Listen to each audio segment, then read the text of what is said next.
લોકશાહી બચાવવાનું પર્વ ચાલી રહ્યું છે અને લોકશાહી બચશે જ. ઉત્સાહ અને ઉમંગથી મતદાન કર્યું છે.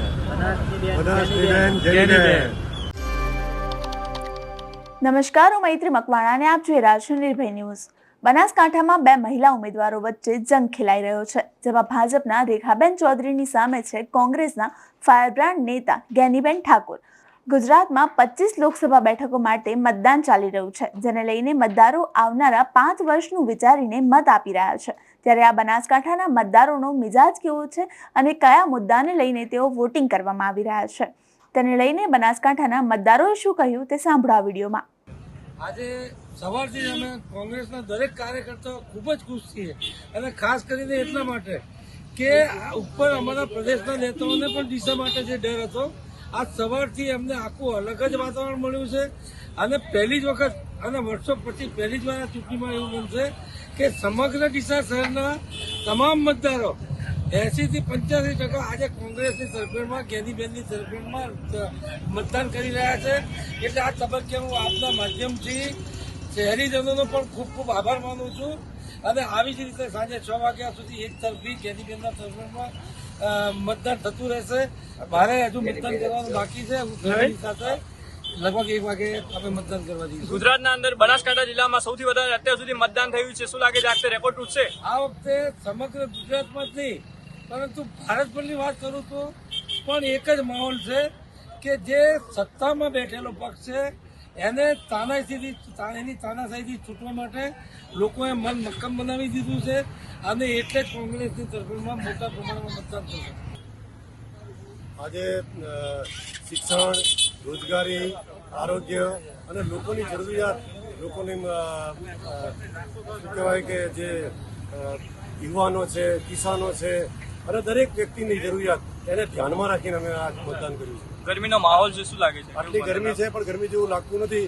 લોકોને જોઈને એમ લાગે છે કે લોકોને ખૂબ ઉત્સાહ છે અને ઉત્સાહભેર કામ કરે છે. બનાસની બેન, જ્ઞાનીબેન આવવાના જ છે.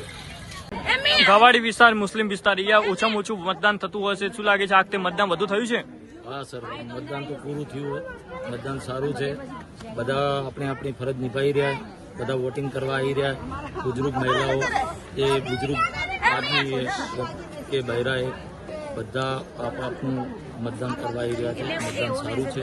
આ વિસ્તારના લોકો કયા મુદ્દાને લઈને ખાસ કરીને વોટિંગ કરવા આવે છે? સર, વિકાસ નથી, બિલકુલ વિકાસ નથી. અમારા રસ્તા જુઓ તમે, અમારે પાણીની સમસ્યા, અમને કોઈ સેફટી નથી.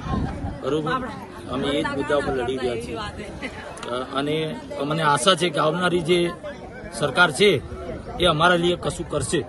એ જ આશાએ અમે મતદાન કરીએ છીએ અને અમારું મતદાન એક તરફી લાગી રહ્યું છે કે એક તરફી અમારું મતદાન છે. કોની તરફી લાગી રહ્યું છે તમને? અમને એવું લાગે છે કે કોંગ્રેસ જ આવશે. કેવું લાગે છે? એવું છે, 100% કોંગ્રેસ જ છે. જ્ઞાનીબેન જિંદાબાદ.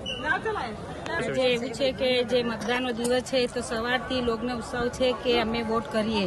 અને આવો જે અત્યારે જોવા મળી રહ્યું છે કે સવારથી માણસો વોટિંગ બૂથ ઉપર તો પહોંચે છે. ઉંમરનો કે તાપનો કે કોઈ ખ્યાલ કરતું નથી. એમનો હક અદા કરવા માટે એ લોકો વોટિંગ બૂથ સુધી તો પહોંચે છે અને વોટિંગ આપવું એમનો સ્વાભાવિક, એમનો ધર્મ બી છે, કર્મ બી છે અને આપવું જોઈએ વોટિંગ.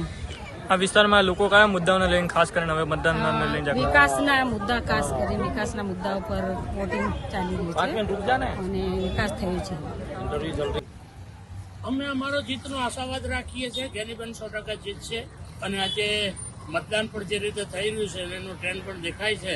જ્ઞાનીબેન તરફ જ છે અને જ્ઞાનીબેન જીતશે. ગુજરાત ભરના અંદર બનાસકાંઠા જિલ્લામાં આ વખતે સૌથી વધુ મતદાન થયું છે અત્યાર સુધી. શું કહેશો? કેવું મતદારોનો ઉત્સાહ બતાવે છે. આજ સિનિયર સિટીઝન તરીકે તમે અત્યારે મતદાન કરવા આવ્યા છે, કેવું ખાસ કરીને શું કહેશો?